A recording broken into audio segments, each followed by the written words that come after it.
إن الحمد لله نحمده ونستعينه ونستغفره ونعوذ بالله من شرور أنفسنا ومن سيئات أعمالنا من يهده الله فلا مضل له ومن يضلل فلا هادي له وأشهد أن لا إله إلا الله وحده لا شريك له وأشهد أن محمدا عبده ورسوله أما بعد.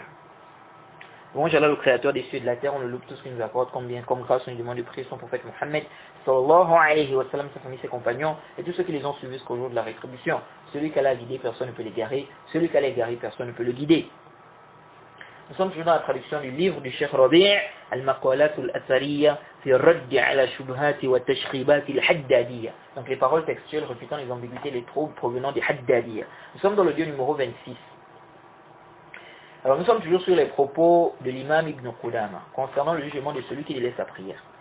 L'imam Ibn Qudama nous a cité ici quelques arguments des savants qui ne rendent pas mécréant celui qui a délaissé la prière. On a lu quelques hadiths.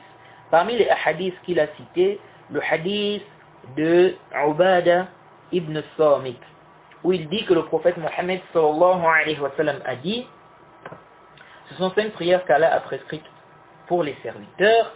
Celui qui viendra avec ou celui qui les accomplit sans en diminuer quoi que ce soit, par manque de considération vers ses mérites ou en négligeant ses droits, a une promesse de la part d'Allah de le faire entrer au paradis. Quant à celui qui ne viendra pas avec ou qui ne les aura pas accomplis, il n'aura pas de promesse de la part d'Allah. S'il veut, il le châtiera. S'il veut, il lui pardonnera. Ce hadith est un hadith clair. Ce hadith montre clairement que celui qui a délaissé la prière, il n'est pas du tout mécréant. Et le hadith est authentifié par le Cheikh Al-Albani et bien d'autres. C'est un hadith qui a été rapporté par l'imam Malik dans le Muwatta. Ça a été rapporté par Abdur Razzaq, c'est rapporté par Ibn Abi Shayba, c'est rapporté par l'imam Darimi, c'est rapporté par l'imam Abu Daoud et bien d'autres. C'est un hadith authentique, Inch'Allah. Alors ce hadith est un hadith clair. Ce hadith montre clairement que celui qui a délaissé la prière, il n'est pas du tout mécréant. Car ici, le prophète dit bien, s'il veut, il le châtiera. S'il veut, il lui pardonnera. C'est-à-dire que si Allah veut, il va le châtier. S'il veut, il va lui pardonner. Donc celui-là qui a délaissé la prière, celui qui n'a pas accompli la prière, celui qui n'est pas venu avec la prière. Celui qui n'a pas accompli la prière, comme c'est mentionné dans le hadith. Vous voyez. Donc s'il était mécréant, le prophète n'allait pas dire, si Allah veut, il va lui pardonner. Vous voyez, parce que celui qui meurt dans le kufr, Allah ne va pas lui pardonner. Donc du moment où le prophète dit ici, s'il veut, il le châtiera, s'il veut, il lui pardonnera, c'est une preuve, donc parlons de celui qui a laissé la prière, c'est une preuve qu'il n'est pas du tout mécréant. Vous voyez, c'est pourquoi d'ailleurs, Ibn Qudama dit quoi ici? Il dit, وَلَوْ كَانَ كَافِرًا, donc après avoir cité ce hadith, il dit, وَلَوْ كَانَ كَافِرًا لَمْ يُدْخِلُهُ فِي الْمَشِيئَةِ. Vous voyez, il dit s'il était mécréant, il ne l'aurait pas fait rentrer sous sa volonté ou sous la volonté. Vous voyez, وَلَوْ كَانَ كَافِرًا لَمْ يُدْخِلُهُ فِي الْمَشِيئَةِ. S'il était mécréant, il ne l'aurait pas fait rentrer sous la volonté ou sous sa volonté. Donc ça c'est une preuve qu'il n'est pas du tout mécréant. Ce hadith est clair. Donc ce hadith fait partie des arguments des savants qui ne rendent pas mécréant celui qui a délaissé la prière. Maintenant, certains gens de science ont dit non, on ne doit pas comprendre ce hadith-là de cette façon, de cette manière. Ils disent, on a une riwaya du même hadith qui parle de celui qui n'est pas assidu aux prières. Donc celui qui prie de temps en temps, il délaisse sa prière de temps en temps. Ils disent, c'est comme ça qu'il faut comprendre le hadith. Donc le hadith ne parle pas de celui qui a délaissé complètement la prière. Mais le hadith parle de celui qui prie de temps en temps, qui a délaissé la prière de temps en temps. Jay. Donc celui qui prie de temps en temps, il délaisse sa prière de temps en temps, il n'est pas du tout mécréant. Celui qui est mécréant, c'est celui qui a délaissé totalement la prière. Celui qui n'a jamais fait un sujoud pour Allah. Alors nous disons, il n'y a pas d'ishkal. Premièrement, il n'y a pas d'ishkal. Il n'y a aucun problème. Il n'y a aucun problème par rapport aux deux versions. Nous disons les deux versions sont authentiques. Et cette version qu'on a lue, englobe les deux cas. Celui qui prie de temps en temps, qui laisse la prière de temps en temps, ou celui qui a laissé totalement la prière. Maintenant, nous disons, acceptons que ce qui est voulu, c'est seulement celui qui prie de temps en temps et qui laisse la prière de temps en temps. Okay? Donc quand on parle de celui qui sera sous la volonté d'Allah, donc dans le hadith, qu'ici, donc acceptons qu'ici il s'agit de celui-là qui prie de temps en temps, il laisse la prière de temps en temps. Il ne s'agit pas de celui qui a laissé totalement la prière. Disons que c'est ce qui est voulu dans le hadith. Okay? Nous disons, ça, c'est une preuve que celui qui a délaissé la prière totalement, il n'est pas mécréant. Okay? Si vous dites, celui qui prie de temps en temps, il délaisse la prière de temps en temps. Celui qui prie de temps en temps et qui délaisse la prière de temps en temps. Si vous dites qu'il n'est pas du tout mécréant, nous disons c'est une preuve que s'il a délaissé la prière totalement, il n'est pas aussi. Il n'est toujours pas mécréant. Limaza, pourquoi? Car nous disons, la mécréance chez les gens de la sunna, ce n'est pas par rapport à la quantité. C'est par rapport à l'acte même, à la chose même. Si on dit qu'une chose n'est pas du tout de la grande mécréance, faire cette chose-là plusieurs fois, faire cette chose-là toute sa vie, ça ne rend pas, ça ne transforme pas la chose en une grande mécréance. Jade, si on dit qu'une chose n'est pas du tout de la grande mécréance, faire ça toute sa vie, c'est-à-dire si on dit c'est simplement un péché, Jade, ou c'est un grand péché, mais ce n'est pas du tout de la grande mécréance. Faire cette chose-là toute sa vie, ça ne transforme pas la chose en une grande mécréance. Jade, ça ne transforme pas la chose en une grande mécréance. Et si on dit qu'une chose est de la grande mécréance, faire ça une seule fois, ça fait sortir de l'islam. On ne dit pas non, la personne sera mécréante quand elle va faire ça toute sa vie, ou quand elle va faire ça 100 fois ou 1000 fois. Non. Si c'est de la grande mécréance, tu fais ça une seule fois, c'est fini. Tu es devenu mécréant. Ça, c'est quelque chose qui est clair et c'est quelque chose qui est très important. Il faut comprendre ça. Il faut comprendre ça, les frères. Si on dit, je donne des exemples pour que ça soit clair. Si on dit que se prosterner pour des idoles, c'est de la grande mécréance. Ou bien se prosterner pour une statue, c'est de la grande mécréance. Celui qui se prosterne pour une statue une seule fois, il est mécréant. 2 fois, mécréant. 3 fois, mécréant. C'est-à-dire, peu importe, c'est-à-dire le nombre, la quantité, c'est pas ce qui nous intéresse ici. Ce qui nous intéresse, c'est l'acte.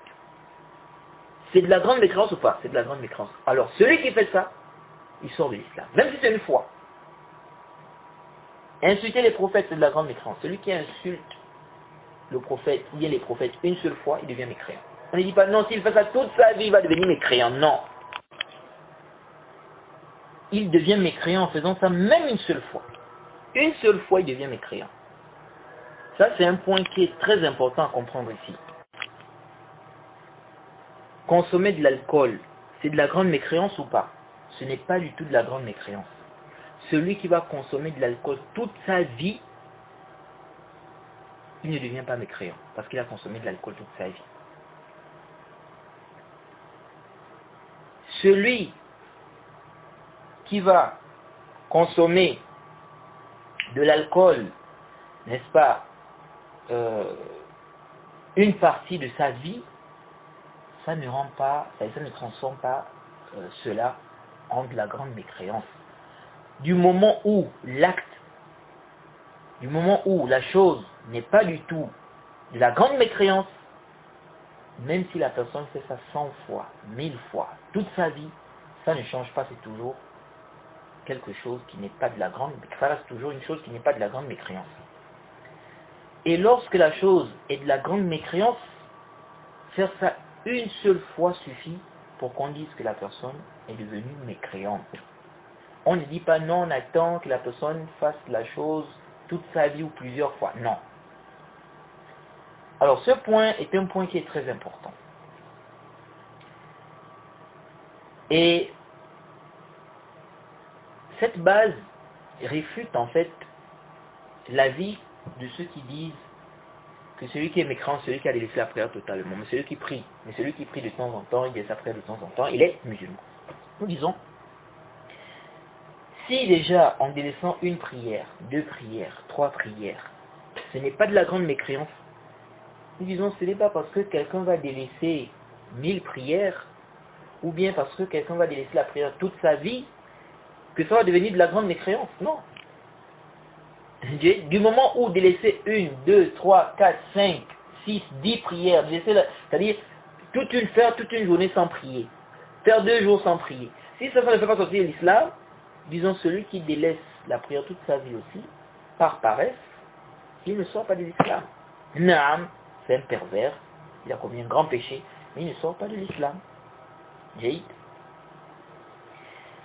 Alors ça, c'est un point qui est important. Maintenant, les savants qui ont soutenu cette position, donc ceux qui ont dit non, le mécréant c'est celui qui...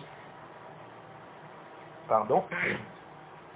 Le mécréant c'est celui qui délaisse totalement la prière, mais celui qui prie de temps en temps, il délaisse sa prière de temps en temps, il n'est pas mécréant. Pourquoi ces savants-là ont dit ça? Les savants qui ont fait ce torser-là, ce détail-là, ont fait ce détail-là car ils ont voulu regrouper entre les textes.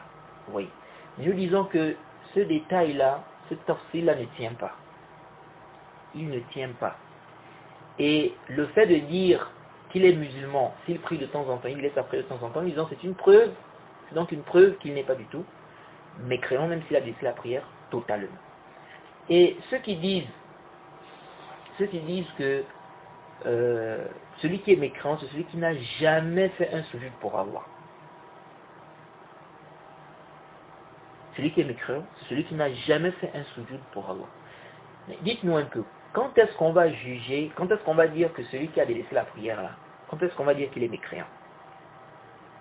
C'est pourquoi j'avais dit, je crois dans les cours sur la description de la prière, j'avais dit que moi, si j'étais d'avis des savants qui disent que celui qui a délaissé la prière est mécréant, j'allais rendre mécréant celui qui a délaissé une seule prière.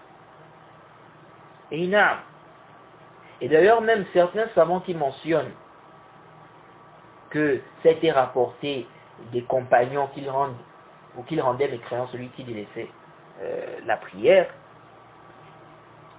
Quand vous regardez, certains savants te mentionnent qu'il s'agit d'une seule prière. Celui qui a délaissé une seule prière. Vous voyez. Parfois, certaines personnes viennent, non, il y a un ijma de ceci, cela. Mais quand tu lis même la parole, là, on dit ijma, là, on ne te parle d'une seule prière. Celui qui a laissé une seule prière. Mais lui, il te fait un tafsil. Il te dit, non, s'il a laissé une seule prière, il est toujours musulman. Et cet avis, c'est vraiment mouchkil. C'est un problème. Parce qu'à quel moment on va... Le fait de dire que celui qui est mécréant, c'est celui qui a laissé la prière totalement. Celui qui n'a jamais fait un sujoud pour Allah. Parce que à quel moment on va juger celui qui a délaissé la prière là? À quel moment on va le juger mécréant? Parce que celui qui ne prie pas aujourd'hui, il peut prier demain. Il peut prier après-demain. Donc dans la pratique, à quel moment on va dire qu'il est devenu mécréant? À quel moment? Et le fait de dire le mécréant c'est celui qui n'a jamais fait un sujoud pour Allah. Ça aussi, c'est vraiment, ça ne tient pas. Ça ne tient pas.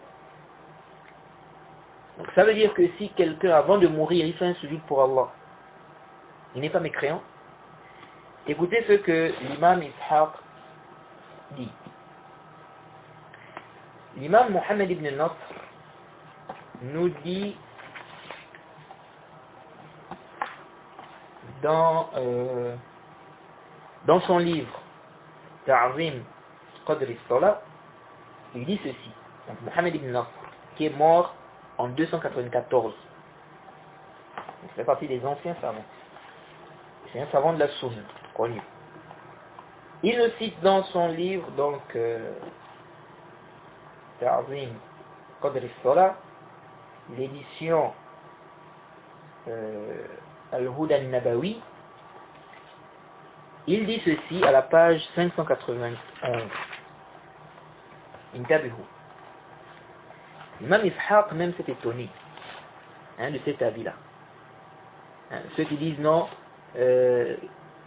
si la personne, vraiment c'est étonnant. Aujourd'hui, les gens qui parlent même du djinn sur amal, les gens qui te disent non, et ils sont même en train de, c'est-à-dire qu'ils ne sont même pas, ils n'ont même pas une position stable. Quand on leur demande de nous donner la définition de djinn sur amal là. Tu vois des gens qui vont dire, celui qui est mécréant, c'est celui qui n'a jamais fait un acte apparent. Jade, celui-là, il y a un consensus qu'il est mécréant. À quel moment on va dire que lui il est mécréant?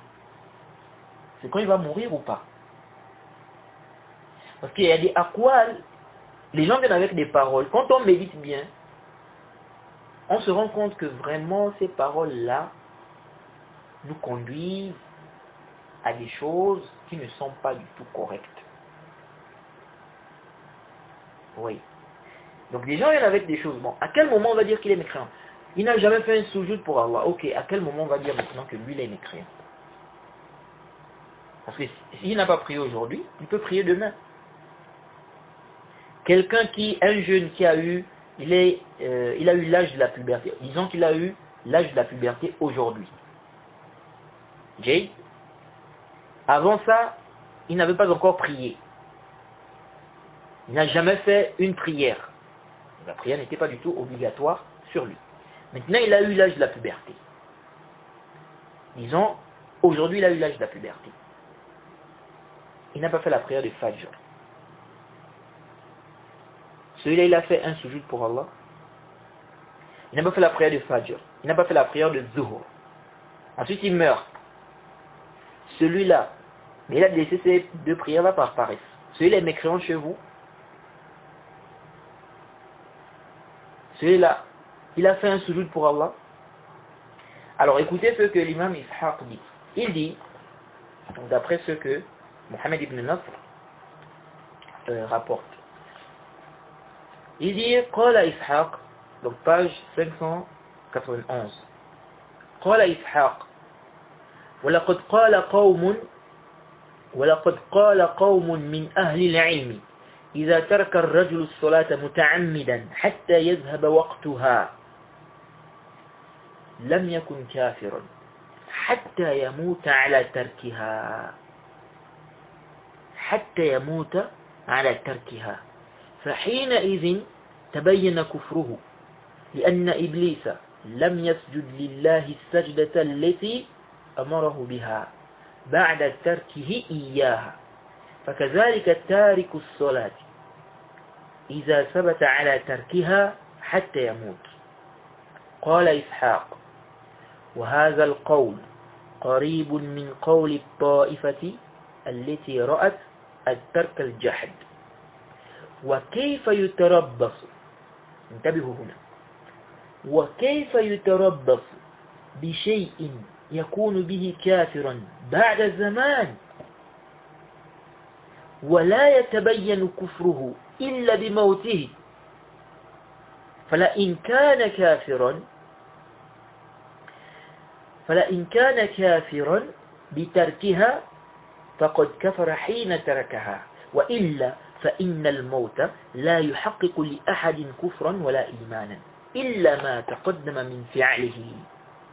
قال ويلزم قائل هذا أن قاد كلامه. Bon, je crois qu'ici il y a eu une petite erreur. C'est mentionné fada. Je crois que c'est qada. Je pense que c'est une erreur au niveau de la copie. Il dit ويلزم قائل هذا أن قاد كلامه قولا قبيحا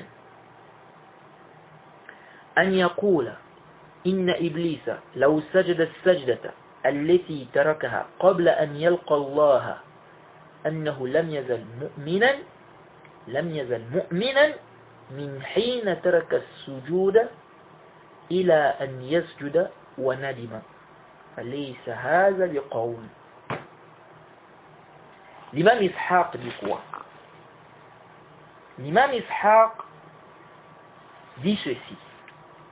Vraiment, c'est étonnant. Il dit, un groupe parmi les gens de science a dit, si l'homme délaisse la prière volontairement jusqu'à ce que le temps de la prière s'en va, il n'est pas mécréant, jusqu'à ce qu'il meure en la délaissant. Donc, il la délaisse jusqu'à sa mort. De là, sa mécréance apparaît car Iblis n'a pas effectué pour Allah la prosternation qu'il lui a ordonné de faire après son délaissement. C'est la même chose pour celui qui délaisse la prière, s'il demeure sur son délaissement jusqu'à sa mort. Ishaq a dit, cette parole est proche de la parole de ceux qui voient que le délaissement, c'est le reniement ici. Cette parole de l'imam Ishaq, pose un ishkal par rapport au consensus que certains mentionnent. Il y en a qui disent que l'imam Ishaq a mentionné un consensus sur la mécréance de celui qui délaisse la prière. Mais ici, quand on lit, quand j'ai même vu cette parole de l'imam Ishaq, j'ai dit là, il y a un ishkal. Parce qu'ici, quand on lit ce qui est apparent, c'est qu'il mentionne une divergence. Puisqu'il dit, cette parole est proche de la parole de ceux qui voient que le délaissement, c'est le reniement ici.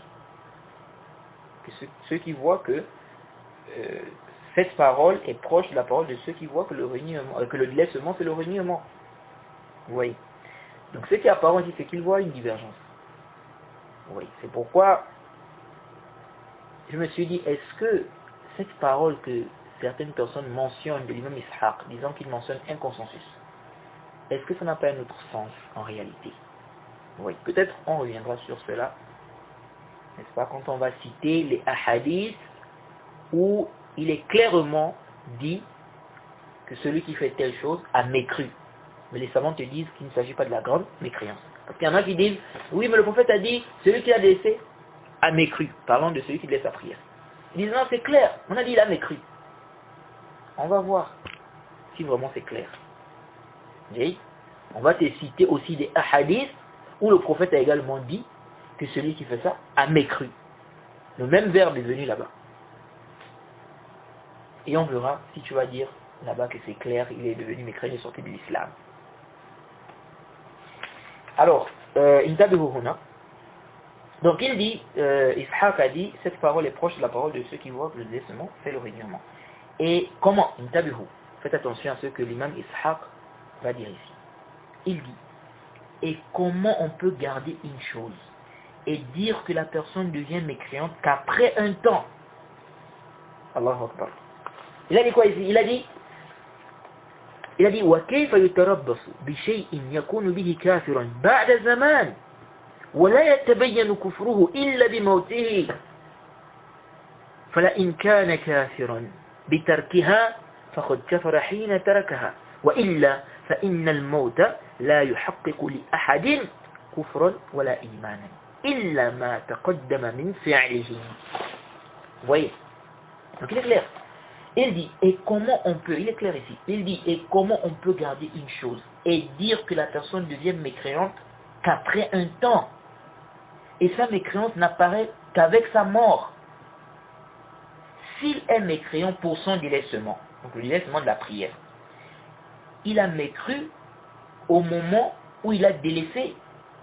Sinon, la mort ne concrétise pour aucune personne une mécréance ou la foi, sauf ce qui a déjà précédé comme acte. Vous voyez? C'est-à-dire, la mort n'est pas la raison du takfir. Mourir ce n'est pas de la mécréance. Donc, si on dit que quelqu'un est mort, si on dit il est mort mécréant, c'est à cause de ce qu'il a fait avant la mort. Et si on dit qu'il est mort croyant, si on dit que quelqu'un est mort croyant, c'est à cause de ce qu'il a fait avant la mort. La mort en elle-même n'est pas une raison de takfir même ou de foi. Vous voyez? Donc il dit, sinon la mort ne concrétise pour aucune personne une mécréance ou la foi, sauf ce qui a déjà précédé comme acte. Vous voyez? Il dit, cette parole entraîne impérativement son auteur à une mauvaise parole, qui est de dire, certes, si Iblis effectue la prosternation qu'il a délaissée avant de rencontrer Allah, il n'a cessé d'être croyant depuis le moment où il a délaissé la prosternation jusqu'au moment où il va se prosterner et regretter. Et ceci n'est point une parole. Donc ce n'est pas juste cette parole. C'est complètement batil. Je ne sais pas si c'est clair. Oui. Parce que comme on a toujours dit, j'ai déjà expliqué cela. Celui qui ne prie pas aujourd'hui, il peut prier demain. Oui. Il peut avoir l'intention de prier demain. Vous voyez. Et moi je m'étonne de ceux qui s'argumentent de l'acte d'Iblis pour rendre mécréant celui qui laisse sa prière par paresse. Pourquoi Iblis a mécru? Le verset est clair. Il a refusé et il a eu de l'orgueil. Donc, ce n'est pas le simple délaissement. Il a fait quoi? Il a refusé et il a eu de l'orgueil. Vous voyez? Donc c'est ça, c'est pourquoi il a mécru. Or, celui qui délaisse la prière par paresse, il a refusé. Il a eu de l'orgueil? Non. Il a délaissé par paresse. Vous voyez? Donc vraiment, c'est étonnant. Venir, c'est-à-dire prendre le cas d'Iblis comme argument. Donc le fait qu'il ait refusé de se prosterner, lorsqu'Allah subhanahu wa ta'ala lui a demandé de se prosterner, prendre ça comme argument pour rendre mécréant celui qui a laissé la prière par paresse, ça ne tient absolument pas. Car le verset est clair. Pourquoi Iblis a mécru? Le verset est clair. Il a refusé et il a eu de l'orgueil.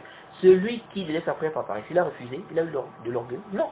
S'il refuse, il a de l'orgueil, il devient mécréant. Mais quand il devient mécréant, est-ce que c'est à cause du simple délaissement? Non. C'est à cause de quoi? De cet orgueil, de l'orgueil, du refus. Donc, intabihu lihad. Donc, vraiment ceux qui disent non, celui qui n'a jamais fait un soujoud pour Allah. Donc, ça veut dire que s'il fait un soujoud pour Allah avant de mourir, il sera mécréant. Si on prend votre parole comme ça veut dire qu'il ne sera pas mécréant. S'il fait un soujoud avant de mourir, c'est-à-dire celui qui délaisse la prière, vous dites qu'il est mécréant. Celui qui est mécréant, celui qui n'a jamais fait un sujoud pour Allah. Donc ça veut dire que s'il fait un sujoud pour Allah avant de mourir, il n'est pas mécréant. Oui. Et comme j'ai dit, celui qui ne prie pas aujourd'hui peut prier, il peut prier demain. Vous voyez. Donc vraiment cet avis, c'est un avis qui ne tient pas, on n'adopte pas cet avis. Nous on n'adopte pas cet avis. Donc le fait de dire que le mécréant, celui qui a délaissé la prière totalement, celui qui n'a jamais fait un sujoud pour Allah. Bon, quelqu'un, comme j'ai pris l'exemple là, quelqu'un c'est, il a eu l'âge de la puberté, aujourd'hui par exemple, avant ça il n'a jamais prié. Il a délaissé la prière de Fajr, la prière de Zuhur par exemple. Il est mécréant, sachant que vous dites si quelqu'un a délaissé une prière, deux prières, il n'est pas mécréant. Mais celui-là il n'a pas fait un sujoud pour Allah toute sa vie. Donc il a eu l'âge de la puberté, il n'a pas prié Fajr, il n'a pas prié Zuhr, ensuite il est mort. Et avant l'âge de la puberté, il n'a jamais prié. La prière n'était pas du tout obligatoire sur lui et lui n'a jamais prié. Donc lui là il a fait un sujet pour Allah dans sa vie. Oui, donc vraiment cet avis là c'est vraiment discutable. Mais il faut savoir que les savants qui ont opté pour cette position, donc le fait de dire que celui qui est mécréant, celui qui délaisse sa prière totalement, mais celui qui prie de temps en temps, qui délaisse la prière de temps en temps, il est musulman. Il faut savoir que les savants qui ont pris cette position là, pourquoi ils ont adopté cette position? Car ils ont essayé de regrouper entre les textes. Vous voyez, ils ont vu des textes qui montrent en apparence que celui qui a délaissé la prière, il n'est pas mécréant, et des textes qui montrent en apparence que celui qui a délaissé la prière est mécréant. Et donc, pour regrouper entre les textes, ils ont fait ce tafsir. Mais nous ne sommes pas d'accord avec ce tafsir. Et certaines personnes aujourd'hui qui adoptent la position que celui qui délaisse sa prière est mécréant. Il y a certaines personnes aujourd'hui qui n'ont pas, en fait, elles-mêmes ne savent même pas, elles sont dans quelle position en réalité. C'est-à-dire, quand tu dis la personne est mécréante, celui qui a délaissé la prière, il est mécréant. Ok, il est mécréant. Il est mécréant à quel moment? S'il a délaissé une prière, deux prières, trois prières, combien de prières? Quand tu arrives à ce stade-là, il y en a, ils sont indécis, ils ne savent pas, ils n'ont pas. Oui, mais c'est bien, tu dis, il est mécréant, mais mon frère, explique-nous, il est mécréant. À quel moment il est mécréant? Ou bien c'est juste, tu dis seulement ça à la bouche. Non, n'applique pas ça. Oui. Donc il est mécréant. À quel moment il est mécréant, mon frère? Je peux expliquer ça. Vraiment, c'est étonnant. Il est mécréant, mais il est mécréant à quel moment, mon frère? Il est mécréant c'est-à-dire à quel moment il devient mécréant? Il est mécréant. Oui, mais à quel moment? S'il laisse une prière, deux prières, trois prières, à quel moment il devient mécréant?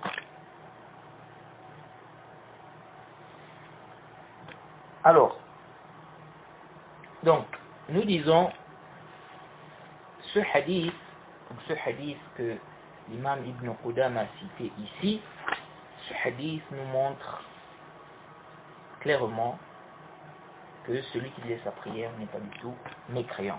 Et même si on dit que le hadith parle de celui qui prie de temps en temps, il laisse sa prière de temps en temps, nous disons c'est une preuve, c'est toujours une preuve que celui qui a laissé la prière, même totalement, il n'est pas du tout mécréant. Et ici, quand on dit mécréant, on parle de la grande mécréance. Parce que comme on va voir, certains savants disent il est mécréant, mais d'une petite mécréance. Vous voyez, il n'est pas sorti de l'islam. Et on va parler de ça, ça va venir, Inch'Allah, en détail. Bref. Alors, ensuite ici, l'imam Ibn Qudama nous cite un autre hadith. Il dit وقال الخلال في جامعه حدثنا يحيى حدثنا عبد الوهاب حدثنا هشام بن حسان عن عبد الله بن عبد الرحمن عن أبي شميل أن النبي صلى الله عليه وسلم خرج إلى قباء فاستقبله رهط من الأنصار يحملون جنازة على باب فقال النبي صلى الله عليه وسلم ما هذا؟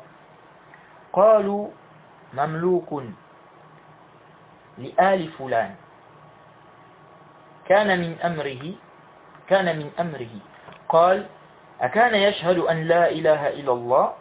قالوا نعم ولكنه كان وكان فقال أما كان يصلي فقالوا قد كان يصلي ويدع فقال لهم ارجعوا به فغسلوه وكفنوه وصلوا عليه وادفنوه والذي نفسي بيده لقد كادت الملائكة تحول بيني وبينه.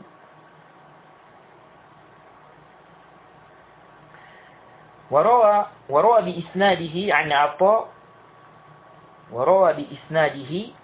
عطاء عن عبد الله ابن عمر قال قال رسول الله صلى الله عليه وسلم صلوا على من قال لا إله إلا الله. Alors il nous cite ici un hadith.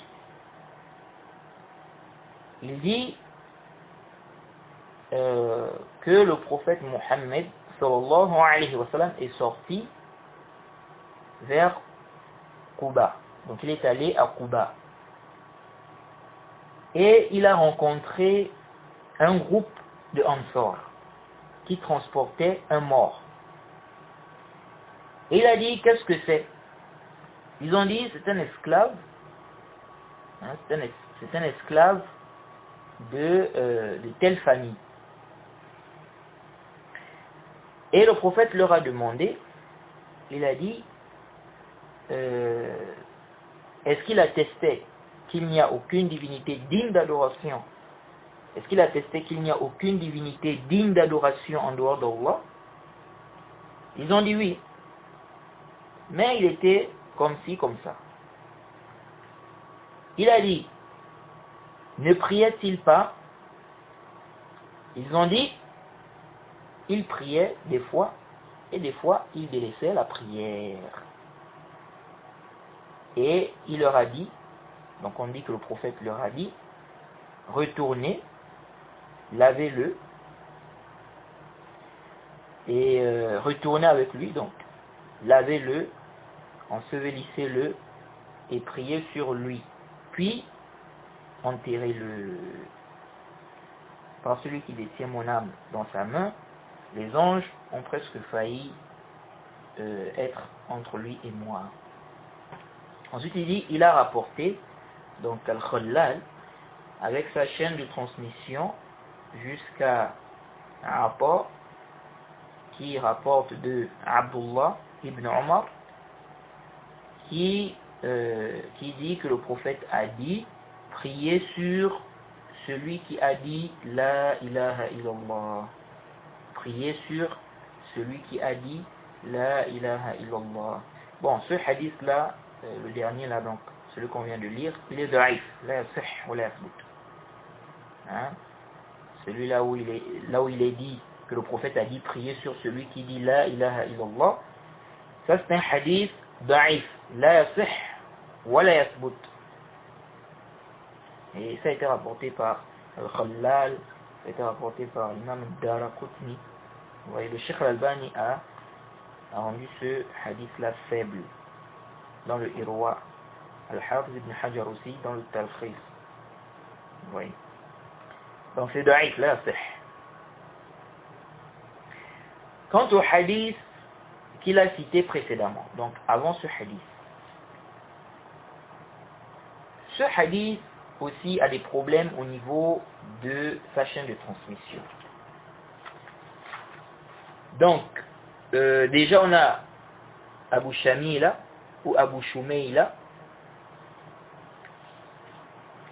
Ce rapporteur-là, ils l'ont cité parmi les compagnons. Mais le Cheikh Al-Albani dit qu'il n'est pas connu, car ils n'ont pas cité qui rapporte de lui, ni qui a assisté, qui rapporte de lui, ni qu'il a assisté, à une guerre ou quelque chose de ce genre. C'est venu dans un hadith qu'il buvait de l'alcool et qu'il a été fouetté. Oui. Et avec cela, dans la chaîne de transmission, il y a le anana de Ibn Ishaq. Oui. Est-ce que avec ce genre de choses, on peut affirmer que c'était un compagnon? Oui. Ensuite, on a Abdullah ibn Abdir Rahman. On l'a cité dans le sanad. Il est dans le sanad. Le Cheikh Al-Albani dit qu'il ne le connaît pas et qu'il n'est pas parmi les professeurs de Hisham ibn Hassan qu'Al-Mizzi a cité dans Tahzib al-Kamal. Oui. Or, dans le hadith, on voit que c'est son prof, que c'est son cheikh. Oui. Bon, certains ont dit qu'il s'agit de Abdurrahman ibn Abdillah. Abdurrahman ibn Abdillah. Son nom a été inversé. Oui. Car dans le hadith qu'on a lu, c'est quoi? C'est Abdullah ibn Abdirrahman. Ils disent que son nom normalement c'est Abdurrahman ibn Abdillah. Mais son nom a été inversé. Et c'est comme ça, si le nom est inversé, le savant va chercher, il ne va pas trouver. Hein? Car lui, il va chercher Abdurrahman ibn Abdillah, alors que c'est Abdullah ibn Abdirrahman. Oui. Et même s'il voit Abdullah ibn Abdirrahman, il peut ne pas savoir qu'il s'agit du rapporteur en question. Vous voyez. Parce qu'en fait, ici, le nom a été inversé. Et je crois qu'on avait parlé de ça dans le Nuzha. Et ce Abdurrahman ibn Abdillah, des savants ont confirmé qu'il est digne de confiance, tels que Abu Zur'a, Ibn Ma'in, Imam Nasa'i, Imam Daraqutni. Oui. Ibn Hajar a dit qu'il est digne de confiance, thiqa, mais qui faisait beaucoup de irsal. Oui. Donc il rapporte, sans mentionner le rapporteur intermédiaire entre lui et celui de qui il rapporte. Oui. Et ça c'est un problème, car on va ignorer qui est au milieu là. Qui est au milieu là. Quant à Hisham ibn Hassan, c'est un thiqa, il est digne de confiance, c'est un rapporteur fiable. Quant à Abdul Wahhab, il s'agit de Ibn Atta, et c'est un thiqa, il est fiable, il fait partie des rapporteurs de Muslim. Oui. Quant à son cher Yahya, donc Yahya ibn Abi Talib,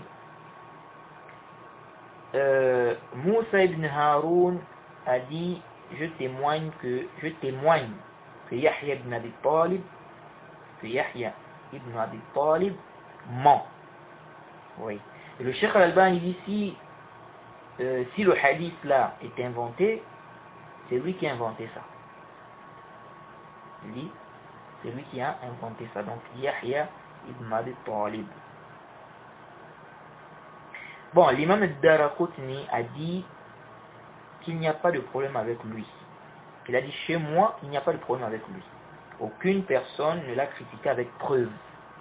Donc, ce rapporteur-là, Yahya ibn Abi Talib.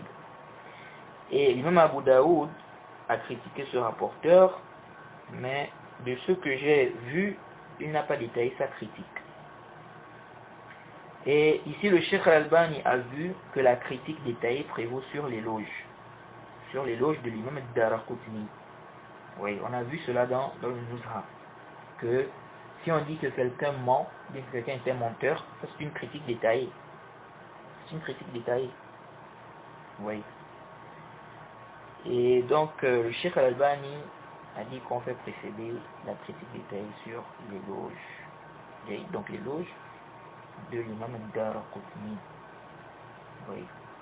Bon, l'imam Zahabi aussi a essayé d'expliquer la parole de Moussa ibn Haroun. À la kulli hal, ce hadith est un hadith à problème. Oui.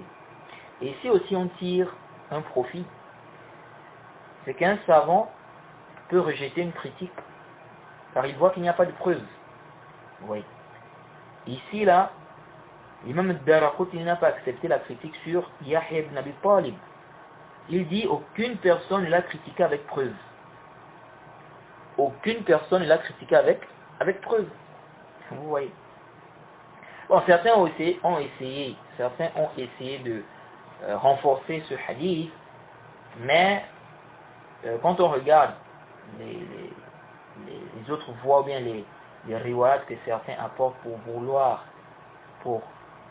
renforcer ce hadith, on se rend compte que soit ce n'est pas la même histoire, soit ce sont des riwayat très faibles. Et si c'est très faible, ça ne peut pas du tout, ça ne peut pas se renforcer. En conclusion, ce hadith est un hadith faible.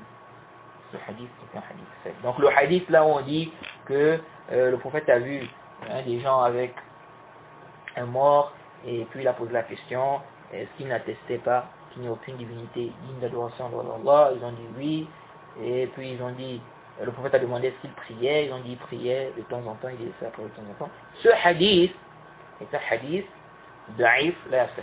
Le Cheikh Al-Albani a rendu ça faible. Et il dit même que le récit, même le matn, il dit que c'est munkar jiddan. C'est pratiquement inventé. Presque inventé. Le Cheikh Al-Albani a dit quoi? Il a dit que si ce hadith-là était authentique, il dit que ça devait être la preuve claire qui vient trancher et lever la divergence concernant le jugement de celui qui délaisse la prière. Vous voyez, parce que dans ce hadith, qu'est-ce qu'on dit? Dans ce hadith, on dit il priait, donc tantôt il priait, tantôt il ne priait pas. On dit il priait, il délaissait. Il priait, il délaissait. Donc, quand ils ont dit ça, le prophète a dit quoi? Il a demandé, donc d'après ce qui est dit dans le récit, d'après ce qui est dit dans le récit, on nous dit que le prophète a dit retournez avec lui, lavez-le, ensevelissez-le et priez sur lui. Donc s'il était mécréant, il n'allait pas dire ça. C'est selon ce qui est venu dans le hadith. Mais comme on a dit en réalité, ce hadith est un hadith faible. Bon, le Cheikh Al-Albani, quand il dit ici que si le hadith est authentique, ça devait être une preuve claire qui vient trancher, donc qui vient lever la divergence. Bon, quelqu'un peut apporter une objection en disant que là on parle de quelqu'un qui priait et tantôt il délaissait la prière. Vous voyez, quelqu'un peut dire, nous on voit que celui qui prie de temps en temps, il délaisse la prière de temps en temps, il est musulman. Mais celui qui délaisse totalement, il est mécréant. Oui. Mais on peut aussi répondre, comme on a déjà répondu depuis le début. On a dit que si quelque chose n'est pas du tout de la mécréance, eh bien, ici le fait de faire cela plusieurs fois, ça ne transforme pas la chose en une grande mécréance. Alors, voilà un peu les ahadiths que l'imam Ibn Qudama a cités ici. Sinon, les savants qui ne rendent pas mécréant celui qui laisse sa prière ont plusieurs preuves. Ce n'est pas juste ce que l'imam Ibn Qudama a cité ici. Par exemple, l'imam Ibn al-Qayyim, dans son livre As-Salat wa Hukm Tarikiha, il a cité d'autres arguments que Ibn Qudama n'a pas mentionné ici. Vous voyez. Et même ceux qui rendent mécréant celui qui délaisse la prière, ils ont aussi d'autres arguments en dehors de ceux que l'imam Ibn Qudama a cité ici. Et l'imam Ibn Qudama n'a pas mentionné le hadith de l'intercession, le hadith d'Abu Sa'id al-Khudri, donc la version. Il n'a pas mentionné la version d'Abu Sa'id al-Khudri. Alors que ce hadith est un hadith clair. Le hadith de l'intercession, la version d'Abu Sa'id al-Khudri. Ce hadith-là est un hadith clair. C'est très clair. Ça montre clairement que celui qui a délaissé la prière n'est pas du tout mécréant. Et quand on regroupe toutes les versions de ce hadith, quand on prend la version d'Abu Huraira, on prend la version d'Abu Sa'id al-Khudri, on se rend compte que celui qui a délaissé la prière n'est pas du tout mécréant. Jaïd, ce hadith est clair. Et on avait déjà mentionné ce hadith, donc le hadith de l'intercession. Malheureusement, certains contemporains ont essayé, ou bien certains contemporains ont expliqué le hadith de l'intercession par une explication qui ne tient pas debout, comme on dit. Et le pire, c'est qu'ils s'acharnent sur ceux qui expliquent ce hadith comme ont expliqué les savants qui nous ont précédés, sachant même que leur explication est l'explication de la majorité des savants. Et c'est étonnant. Ils viennent dire, s'argumenter de ce hadith sur le jugement de celui qui délaisse la prière ou les actes apparents, c'est la voie des Murji'a. C'est leur argumentaire. Quelle mauvaise parole qui sort de leur bouche. Quelle mauvaise parole qui sort de votre bouche. Vous méditez ou pas? Ce hadith montre clairement que la foi augmente et baisse. Donc, le hadith de l'intercession, le hadith d'Abi Sa'id al-Khudri. Ce hadith montre clairement que la foi augmente et baisse. Comment ça va être l'argumentaire des Murji'a? Et certains prennent une partie du hadith pour dire que ça réfute les Murji'a, car ça montre que la foi augmente et baisse. Et quand ils arrivent à la fin du hadith, où il est dit qu'Allah fera sortir de l'enfer des gens qui n'ont fait aucun bien, ou qui n'ont jamais fait de bien, ils disent ça c'est ambigu. Ça argumenter de ça, c'est l'argumentaire des Murji'a. Nous répondons que vous êtes dans la contradiction. Et c'est comme Allah a dit, أَفَتُؤْمِنُونَ بِبَعْضِ الْكِتَابِ وَتَكْفُرُونَ بِبَعْضِ. Croyez-vous donc en une partie du livre et rejetez-vous le reste? Sourate 2, verset 85. Alors que si vous lisez le début de ce hadith, le contexte dans le Sahih Muslim, vous verrez que ce sont les Khawarij qui ont essayé de rejeter surtout cette partie du hadith qui parle des Jahannamiyoun. Et aujourd'hui, les gens sont en train de vouloir inverser la chose. Ils veulent faire croire que ça argumentait du hadith d'Abi Sa'id al-Khudri, hadith de l'intercession, c'est l'argumentaire des Murji'a. Donc prenez garde, ne tombez pas dans la voie des Khawarij. Et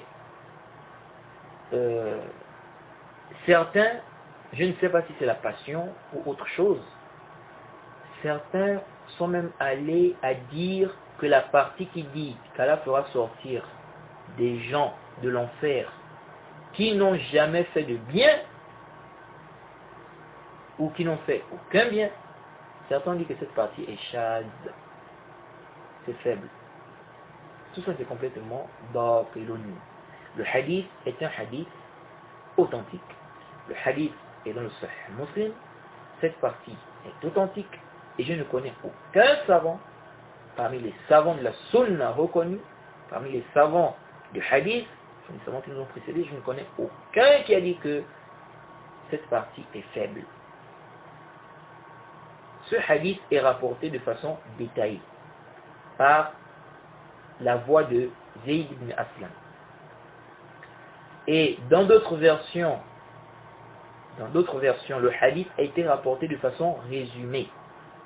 Donc, on ne peut pas juger de chaz les ajouts qu'on trouve dans la version de Zayd ibn Aslam. Parce que ça ne figure pas dans les versions résumées. Oui, ça c'est complètement batil. Et ce n'est pas du tout scientifique.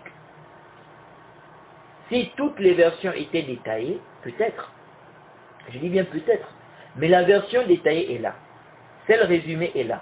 Comment on va juger de chaz, n'est-ce pas, ce qu'on trouve dans la version détaillée, qu'on ne trouve pas dans la version résumée? Comment ça? Ceci n'a rien de scientifique. Ce sont les règles des gens du hadith. Vous voyez?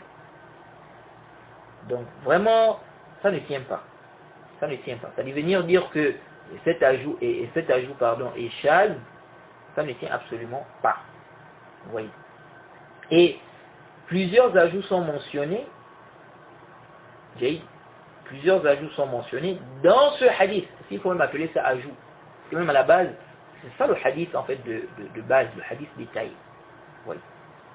Mais parlons ou disons que c'est un ajout. Ok? Nous disons plusieurs ajouts sont mentionnés. Dans ce hadith, vous acceptez ça. Sauf l'ajout qui dit ils n'ont fait aucun bien. Ou on fera sortir des gens qui n'ont fait aucun bien. Ou qui n'ont jamais fait de bien. Pourquoi? Pourquoi? Ça c'est la passion. Vous voyez?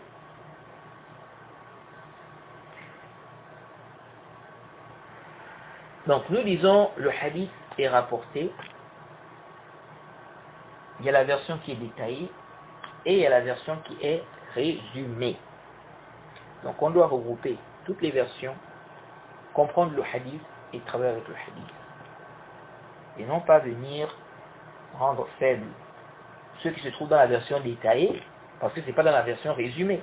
Ça ne tient pas. Vous voyez, ça ne tient absolument pas.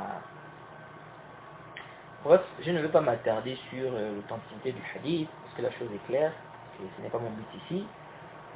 Ce hadith, le hadith de l'intercession, est un hadith authentique, c'est dans le Sahih Muslim. Je ne connais aucun savant qui a critiqué la fin de ce hadith au niveau de, par rapport à son authenticité, parmi les savants du hadith.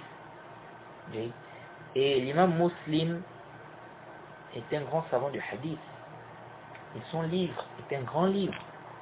L'imam Muslim a présenté son livre, il a présenté ça à des savants, des grands savants du hadith. Il a présenté ça à Abu Zur'a. Oui. Et ce que cet imam, n'est-ce pas, a mentionné comme illa, il a retiré cela. Donc le hadith qu'Abu Zur'a, ou bien les hadiths qu'Abu Zur'a a mentionné, ou bien ce qu'il a dit, n'est-ce pas, ou ce qu'il a montré à l'imam Muslim, n'est-ce pas, disant qu'il y a une illa dans ça, il a retiré cela. Oui. Donc là, on n'est pas en train de parler d'un livre comme par exemple, comment on appelle, le Sunan de Bayhaqi. Non, là on parle du Sahih Muslim. Sahih Muslim. Le deuxième livre le plus authentique. Le deuxième livre le plus authentique après le Coran. Donc le premier livre le plus authentique après le Coran, c'est le Sahih Bukhari. Le deuxième, c'est le Sahih Muslim. Jaïd ala Sahih. Et on a déjà détaillé cette question, on a parlé de cela dans le Nuzha. Jaïd.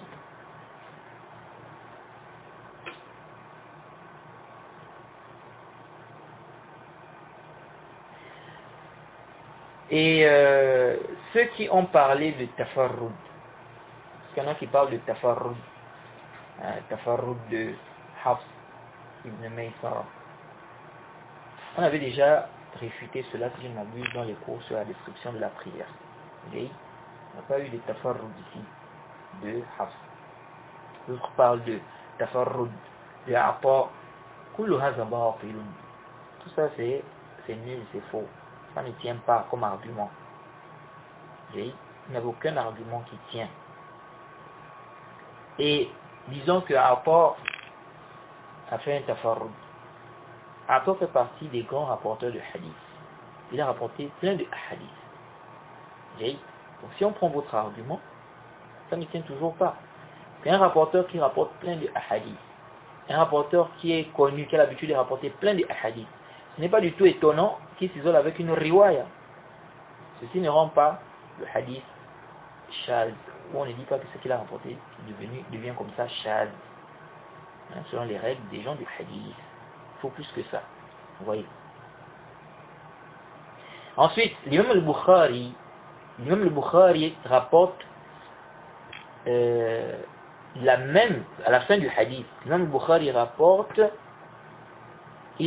que les gens du paradis, donc par rapport à ce hadith, les gens du paradis diront هؤلاء عتقاء الرحمن أدخلهم الله الجنة بغير عمل عملوه ولا خير قدموه. Ce sont les affranchis du tout miséricordieux qu'il a fait rentrer au paradis sans qu'il n'ait eu à faire des œuvres ni de bien. Cette partie aussi est chade. Ça c'est rapporté par Bukhari et Muslim. Vous voyez. Donc vraiment, ça n'a pas de... Venir dire que la partie qui dit on fera sortir des gens de l'enfer qui n'ont fait aucun bien, cette partie n'est pas du tout. C'est que ça ne tient absolument pas. Vous voyez. Et les salafs ont cité, ont rapporté ce hadith. Aucun d'eux n'a dit que la fin de ce hadith est chade. Ou que le terme en question là est chade. Ce n'est pas du tout authentique. Vous voyez. Alors on va s'arrêter ici pour ce cours. L'audio prochain, on va revenir sur le hadith de l'intercession. On va parler de ce hadith et on va démontrer clairement que c'est un hadith qui montre clairement que celui qui a délaissé la prière, il n'est pas du tout mécréant. Okay? Sachant qu'on avait déjà lu ce hadith, donc on ne va plus relire tout le hadith, on a déjà lu le hadith, mais on va mentionner ou on va parler de certaines parties qui montrent clairement que celui qui a délaissé la prière n'est pas du tout mécréant, et on va réfuter les ambiguïtés que certaines personnes apportent par rapport à ce hadith. Donc on s'arrête ici, on demande qu'à nous facilite. Wa subhanaka Allahumma wa bihamdik wa ashhadu an la ilaha illa anta astaghfiruka wa atubu ilayk.